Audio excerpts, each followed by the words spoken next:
Number 3. Okay, number 3, Miss Heart Evangelista. Okay, pick your question. Okay. It's going to be this. It's Jamie.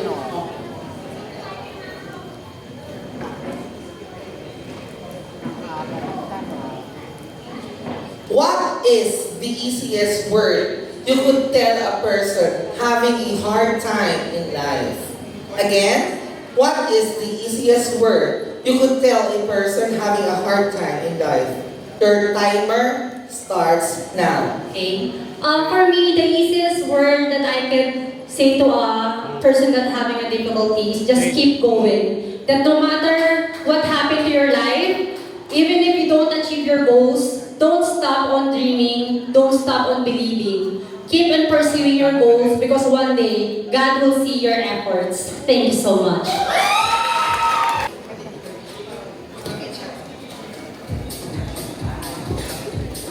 Okay, what do you think is the purpose of death? Again, what do you think is the purpose of death? Your timer starts now.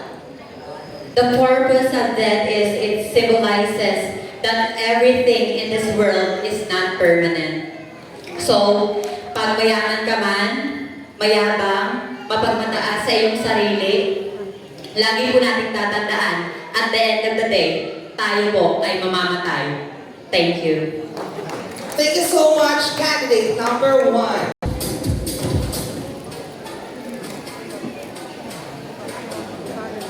When you look back on your life and how, hello po, when you look back on your life and how you will have evolved, what do you think is the best thing about you?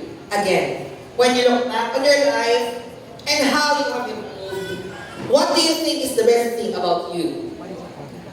Your timer starts now. For everybody's information, just for you to know that I am an OFW for 5 years. And it teach me a lot of things in life. And for today, I think that I am more better person. I'm the stronger person I've ever known. Naniniwala po ako na ang lahat ng pinagdaanan ko sa buhay ang siyang magsisilbing aral sa kasalukuyan. At higit po sa lahat, sa kasalukuyan ito, ang mga pinagdaanan kong iyon ang aking babaunin para masigit akong mabuting tao at makapaglingkod sa kapwa ko tao na naaayon sa batas ng Diyos. Maraming salamat po. Thank you so much, candidate number 9. Pick your question.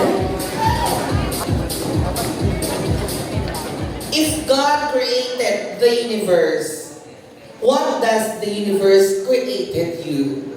Again, if God created the universe, what does the universe created you?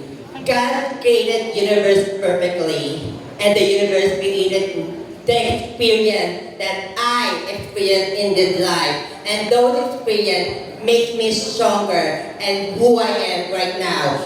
Those experiences will make me the better person in the future and right now, because I believe those experiences will mold each and every one of us to be a good creation of God. Thank you. Thank you so much. Can a person be motivated by desires that are not ultimately selfish? Why? Again, can a person be motivated by desires that are not ultimately selfish? Why? Can a person be motivated by desires that are not ultimately selfish? Why? Your timer starts now. Yes, the person can motivate non-selfish to give word that can.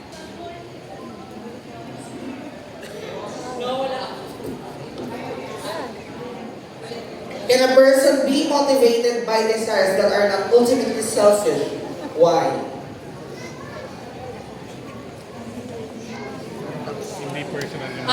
Yes. Mababago ng isang taong selfish if bibigyan siya ng pagkakataong magbago at matuto. at magbibigay siya sa kapwa niya ng inspiration upang hindi na maging selfish. Ayan. Okay. Your question is, everyone knows we're all going to die someday. But if we all believe we wouldn't, what effect would it have on the para medyo again, everyone knows we are all going to die. But if we all believe we wouldn't, what effect would that have on the world? Thank you so much. Simply, overpopulation. And with this, we cannot tell to anyone, or we will be able to live our lives to the fullest, and we will be able to enjoy our lives in a way that God would have planned it to be. However, since it's overpopulated, we will experience drought, we will experience hunger, we will experience things that would affect our environment as a whole. So, I would like to share a message to each and every one of you that life is a cycle. Even though it's already opposite to the question, I would say that Okay, thank you. The question, candidate number 7. If you only had the sense of touch and had no other sense, what would your life be like? Again, if you only had the sense of touch and had no other sense, what would your life be like? Well, I think that if I don't have those 5 senses and only have the sense of touch, I believe that I can still go on. Because by touching, the blind person can touch her or his life by simply touching the person. And if I would have that capability, because if I am blind, if I am deaf, and I don't have any senses at all, touch, if I can only touch the heart of all the people. Thank you so much, candidate number 7. Candidate number 12, here's your question. Do you believe that the life of an LGBTQIA is hard or easy? If you think it is hard, how can you make it easy? And if it's easy, what makes it otherwise? Again, do you believe that the life of an LGBTQIA is hard or easy? If you think it is hard, how can you make it easy? And if it's easy, what makes it otherwise?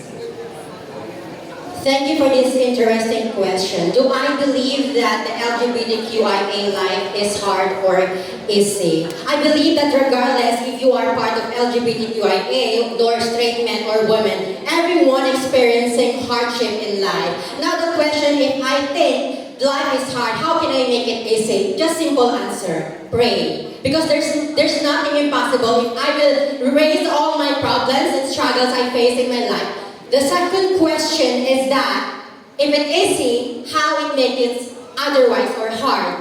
Definitely, there's no specifically easy life in this world. It will become hard if you do an effort to make it easy. Thank you so much. Okay, number 11, here's your question. What would you do if fear was not a factor and you could not fail?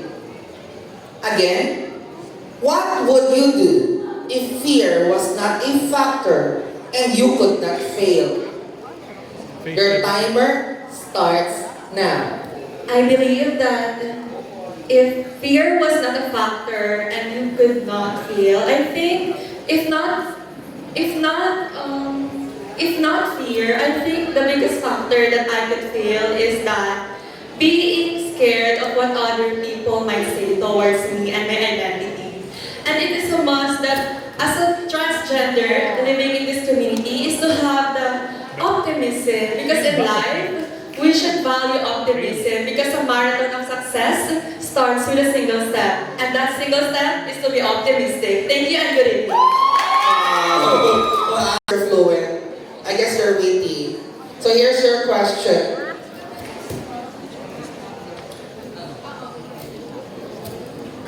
Okay, candidate number 10, here's your question. What is the hardest simple question in the world? What is the hardest simple question in the world? Your timer starts now. You know what? The hardest simple question in this world, we LGBT living in this world, then I can say the question is, bakit ka nabubuhay dito sa ating mundong ibabaw na ginagalawan bilang isang LGBT? Then definitely, one thing is for sure, if I will say this, we are living in this world because we want to be a role model and to give happiness to other people. And that's what we are doing here tonight. Nandito kami para magbigay ng kasiyahan at ibukas sa inyong isipan na kami mga bakla ay hindi lang ginawa para isang laruan ng palamuti. Bagkus ginawa kami upang maging inspirasyon sa bawat taong naririto at sa buong mundo. Maraming salamat po. Thank you.